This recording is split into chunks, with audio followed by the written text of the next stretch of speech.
ओम शांति। अगले वीडियो में हमने जाना था कि आत्मा का पिता कौन और शरीर का पिता कौन और आत्मा कहाँ रहती है, उसके बारे में भी बताया।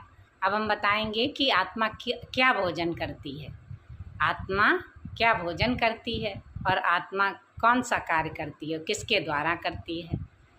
तो आइए जानते हैं। आत्मा कार्य करती है अपनी 3 सूक्ष्म शक्तियों के द्वारा, मन, बुद्धि और संस्कार के द्वारा। तो आत्मा, ये 3 सूक्ष्म शक्तियाँ हैं जिनके द्वारा आत्मा कार्य करती है।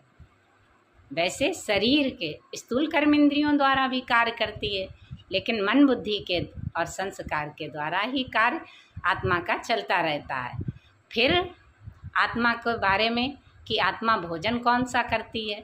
आत्मा को भी भोजन चाहिए, जैसे 3 टाइम हम अपने शरीर को भोजन देते हैं ना, वैसे ही हमें आत्मा को भी भोजन देना है।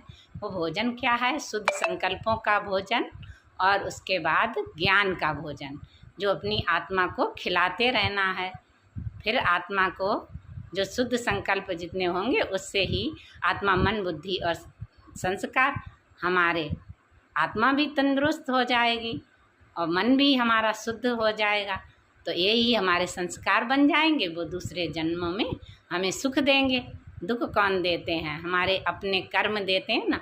तो मन, बुद्धि, संस्कार, जैसे ही हम अपने संस्कार बनाएंगे वैसे ही हमारे कर्म बनेंगे। जितने अच्छे हमारे कर्म बनेंगे उतना ही अच्छे घर में हम जन्म लेंगे। तो इसीलिए आत्मा निराकार परमात्मा को सदैव याद करती रहे। अच्छा, ओम शांति।